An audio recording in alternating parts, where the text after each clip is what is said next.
for a divine connection. We need each other. Hallelujah. Hallelujah. So as we're going to rebuild, Yeah. we need one another for us to rebuild. Even our church. Maroa Baba. Even our church, we need one another. Yes, yes, yes. Because the unity means strength. Glory. Hallelujah. Amen and amen. So, ndopano tumwa, ndopano piwatama.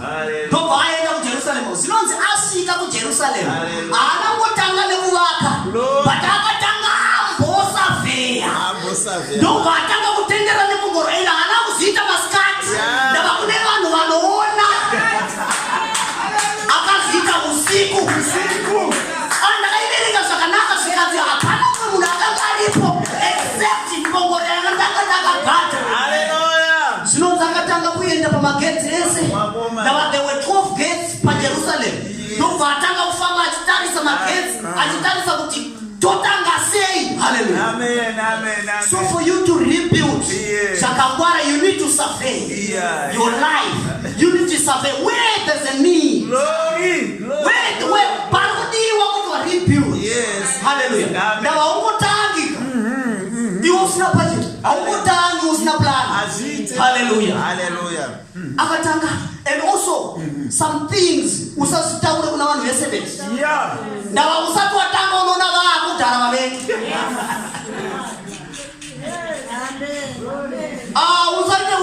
Usasavhe maskati. Ndava variko vanokuona.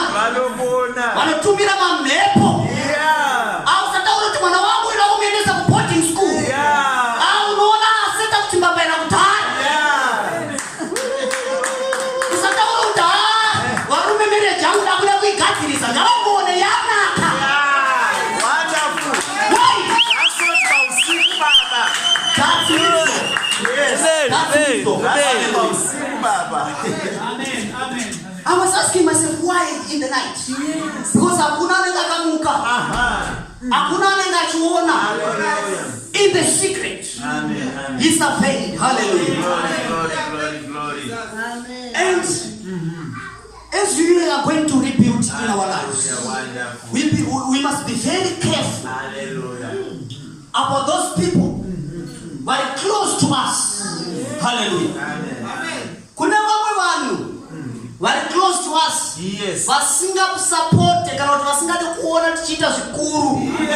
Zvinodarika zvavo mukati meupenyu.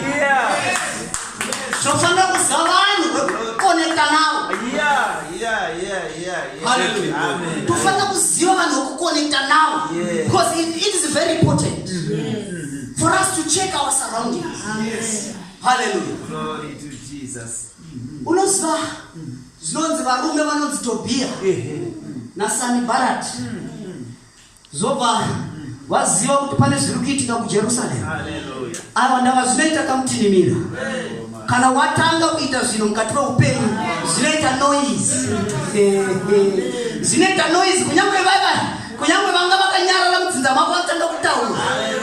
Saka mufano uyu mufano yangu akuita sei mufano. Saka mufano anototi kuta tesika mudzinza redu. Ausatombozona zvichitika.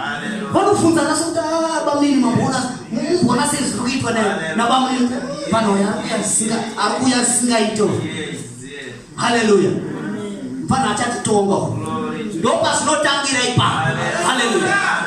Ndava vanaSanibharati naTobia vaiziva kuti kana vada kupinda muJerusaremu vaipinda nepese. Because the walls were broken. Wonderful.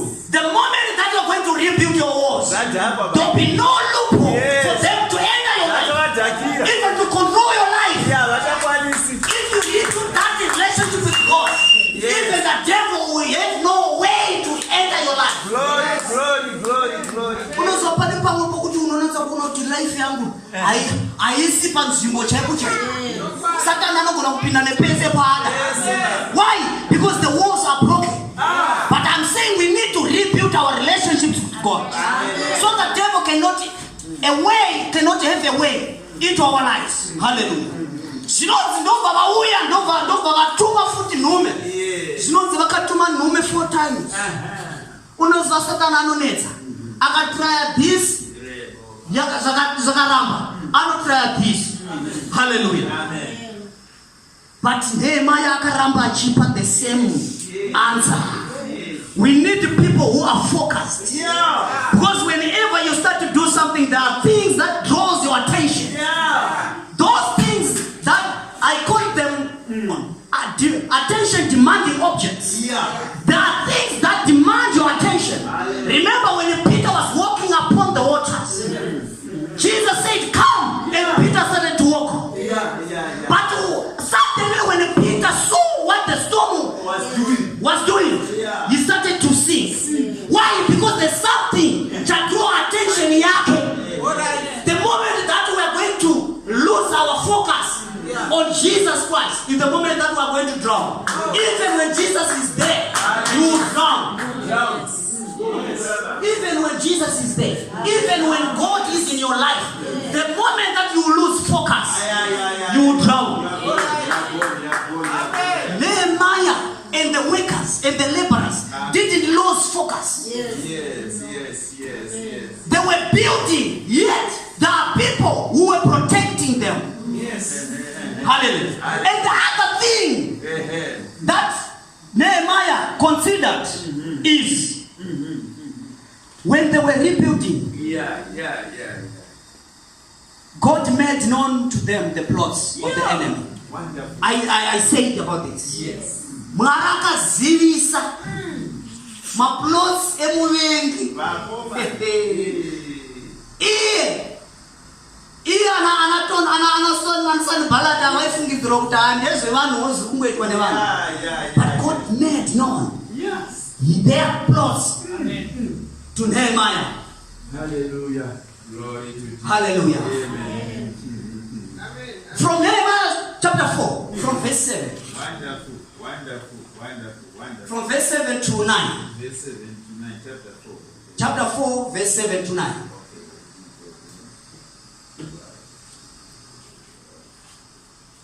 Verse 7 of chapter 4.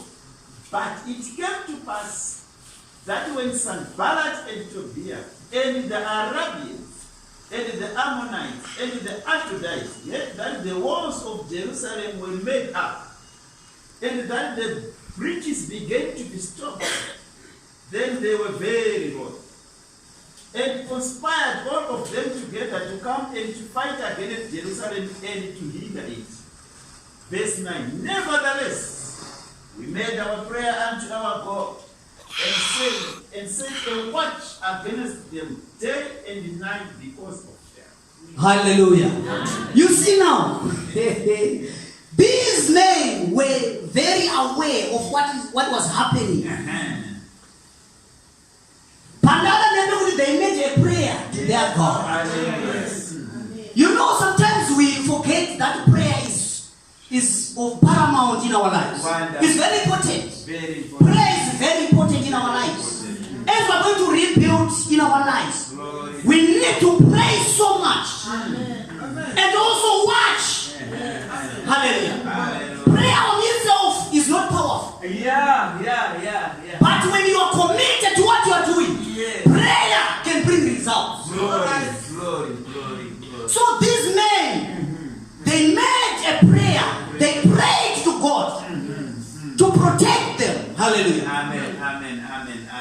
And also, zvinonzi izvo vadaro zvinonzi vakaramba vachinetsa vana Sanballat nana Tobiah vakaramba vachinetsa zvinonzi pane pavakasvika pekuti vapedza kuvaka mawalls eJerusalem, but madoors akanga asina kuiswa. Hallelujah. The doors were not yet hung on the gates. And zvinonzi vakaramba vachinetsa vana Tobiah. Hallelujah. Amen. Zvinonzi vakaramba vachinetsa Nehemiah ndobva vamuti ivo uya kuno zvekare. So hanzi nokuti vakaziva kuti hatisati tahenga madoors. Hallelujah. Do you know what the door represents? A door represents coming in and coming out. Amen. Hallelujah. Amen. So when When there is no door, Yes. which means that anyone can enter and anyone can come out. Yes. Hallelujah. Amen. So these enemies, Yes. they knew that Jerusalem is such a pair, walls are pair, but my doors are pana. Yes. Hallelujah. Those are the Yes. anytime it's not going to be. Amen. No, but never I my doors are Yes. I don't want to room. Now, man, my cat's not end up on my door. Apana no family for a door. Yes. Hallelujah. Yes. Because I blocked my enemies. Actually, could have water. But if I'm going to so no matter so. Yeah. Kusia dora kafurika. Uchifungiza utaanda pesa, anda kamtira Jesu nda pesa. Yet, watutanga imenyaya. The devil can come. Yes. And enter. Hallelujah. Hallelujah. So we need to close every loophole in our lives. Every door in our lives needs to be closed for the enemy. Yes. Satan afanya kupinda. Amen. Mkati wa upenyo wenu. Hallelujah. As we're going to rebuild Yes. our lives, as we're going to rebuild our marriages, we need Amen. to be very, very jealous of what we are doing. Hallelujah. Amen. Because the devil amire azorore. Amen. It's not easy. He's rolling like a lion. Yes. Seeking whom to devour. Yeah. Anoramba chichaka. Anotenderera ndawando zake. Yes. Anotenderera Satan. But we need to close every loophole, every gap in our lives, so that he cannot have a chance to touch our marriages, our families, Yes. our careers. Amen. Amen. Amen. Hallelujah. Hallelujah. Hallelujah. Amen. Amen. Ndichipenzisa. Yes. Yes. Yes. Yes. Yes. We need to know this. Hallelujah. Hallelujah. We need to know this. Hallelujah. After we've done, we've done all. We need to stand and trust the Lord. Yes. Zinodzizo vapedza kuvaka masvingo eJerusalem.